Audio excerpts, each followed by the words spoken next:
concludes your block. Thank you, Senator Smith. There may be time. Senator McKim. Thank you. Dr Lowe, you've spoken a little bit about rents just in the recent exchanges. So can I just be clear with what you're advising the committee? You support the contention that rents are, increases in rents are putting upward pressure on inflation, correct? It's contributing, certainly, yes. Yes. And it will for a while yet. Yes.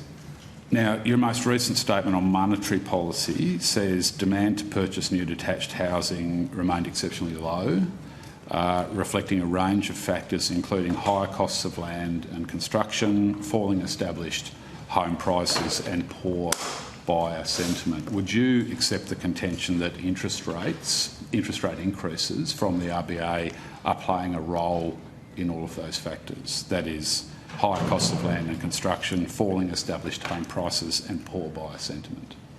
I think higher interest rates do reduce the demand for new construction for a period of time. That's true, but that I'm hesitant to kind of for you to draw the conclusion that that's the main thing going on. No, but they play a role. Really it's a factor, but the main thing is the inflexibility on the supply side of the housing market. I'm simply asking for your agreement to the contention that they play a role. It's a factor. That's one of the transmission mechanisms for monetary policy. That's true. That's right. So higher rents equals higher inflation, equals higher interest rates, equals higher rents. Yep. Well, there's a hole in the bucket, isn't there, dear Dr Lowe? There is, because higher interest rates mean weaker growth in aggregate demand, lower incomes and less capacity to pay. So it affects the demand side as well. But the point I'm making is it's a vicious cycle for renters, Dr Lowe, isn't it? Because you've got higher rents, which leads to higher inflation, which leads to the RBA putting up interest rates, which leads to higher rents. I mean, and it's the people who are renting who are just paying an exorbitant price at the moment for that vicious cycle.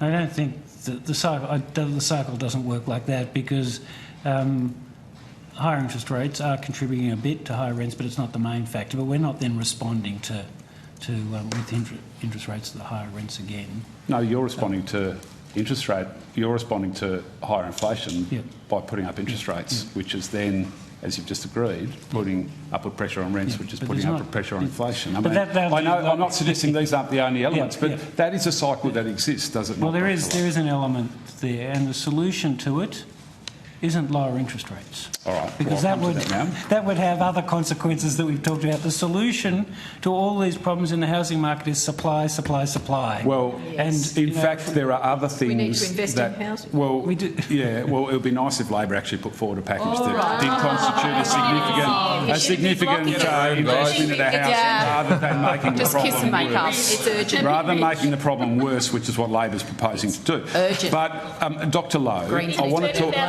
Doesn't make the problem. Chair, I want to ask some Dr. of us Lowe. have actual questions for the Governor. That's right. And that wasn't a question. Despite the lovers' tiff going on here. I was responding to an interjection, an unruly,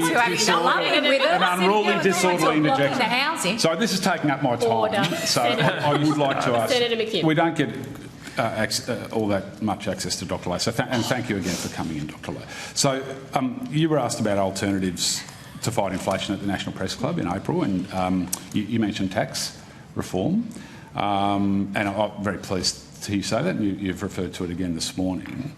But I want to put this to you, there are other options apart from tax reform, are there not? I hope you weren't mounting an argument this morning that we should outsource tax policy from the government to some independent authority like the RBA. No. But what about things like price control?